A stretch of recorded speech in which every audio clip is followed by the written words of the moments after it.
Caçador de Marte é definitivamente o personagem mais subutilizado dos originais da Liga da Justiça, porque qualquer leitor de quadrinhos da DC pode citar quadrinhos clássicos do Batman, Superman, Mulher Maravilha, Lanterna Verde, Flash e até Aquaman.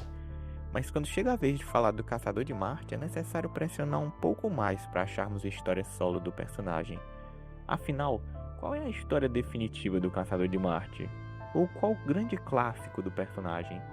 É difícil dizer, mas recentemente as coisas mudaram. Eu sou o Nil, e nesse vídeo eu vou contar por que o Absolute Caçador de Marte, ou Absolute Marte Hunter, já é um clássico. Mas vamos por partes. Primeiro, qual é o conceito básico do Caçador de Marte? Ele é um alienígena, mais precisamente um marciano, né? Com um poder psíquico que pode ler a mente de indivíduos. Aí ele chega na Terra e começa a atuar como um super-herói. Pelo menos é isso que sabemos no universo tradicional. Mas existem muitos outros universos, e recentemente surgiu o universo Absolute, um universo moldado segundo a imagem de Darkseid, o maior vilão do universo de si.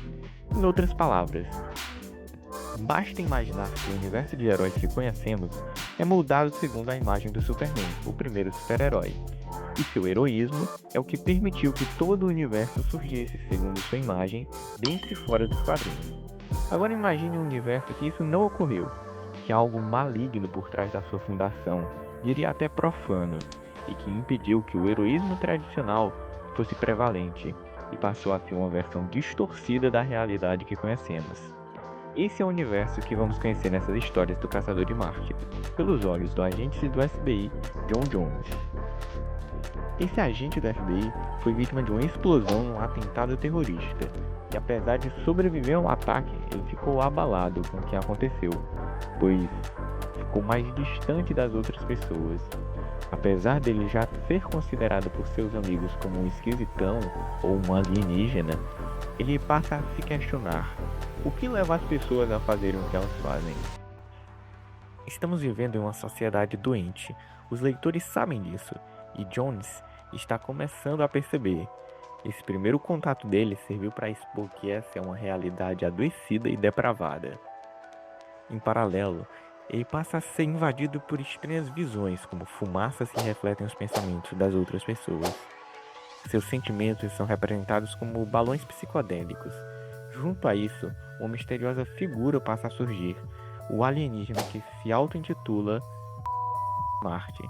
Mas, diferente do que você pode imaginar, realmente tem uma censura no nome dele, ou seja, é um nome que permite inúmeras possibilidades. Ele se conecta com John Jones em uma arte curiosa, que só pode ser vista caso o leitor apresente a página contra a luz, para que a imagem de duas páginas se mesclem revelando uma única visão, a visão marciana. Uma sacada incrível que explora o potencial de uma história em quadrinho, impressa e dificilmente pode ser emulada de forma digital. Esse ser alienígena que se mescla ao agente veio com uma missão, e ele não é o único. Existem criaturas poluindo os pensamentos dos terráqueos, fazendo as pessoas agirem com perversidade quando não deveriam. E assim conhecemos a ideia do mal, os marcianos brancos. A ideia dos marcianos brancos é apresentada como uma paranoia, um ser que torna as pessoas mais insanas, e é demonstrado inicialmente na figura de um homem cometendo um atentado em massa contra imigrantes, enxergando neles invasores alienígenas, uma paranoia reforçada pela diferença cultural e linguística, pois quem está cego pela paranoia não consegue ver o outro como um igual. E para combater esse homem, vítima de um marciano branco, John Jones então deve vasculhar a sua mente, resgatar suas boas memórias e isolar essa ideia maligna com a ajuda do seu parceiro marciano. Não existe uma luta física aqui, mas mental, de forma que o gibi mostra que a luta material por si só é insignificante quando o inimigo está além desses limites. As coisas vão se intensificando no decorrer das edições, com mais vítimas sendo feitas. E, com isso, pessoas mais vulneráveis são alvos fáceis, acontecendo diversas mortes de moradores de rua, por exemplo, queimados de forma completamente desumana, e as chamas se intensificam, com ataques piromaníacos na cidade, ocorrendo diversos incêndios que culminam em uma cena em que toda a fumaça se une para formar o rosto do marciano branco, mostrando como ele poluiu o imaginário de uma sociedade. O mais engraçado é esse uso do fogo e da fumaça, pois no universo tradicional é estabelecido que essa é popularmente uma das fraquezas do marciano, e é sobre esse fogo que ele tem que prevalecer aqui. O seu inimigo tenta continuar a se propagar, não apenas na forma do incêndio, mas também do calor insuportável que passa a acometer a cidade e tornar as pessoas em indivíduos cada vez mais estressados. A cidade fica à beira do colapso, com assassinato de cachorros, guerra entre vizinhos, violência policial e intolerância religiosa. As mais diversas formas de violência poluem as ideias da população, trazendo um paralelo macabro com a sociedade que vivemos.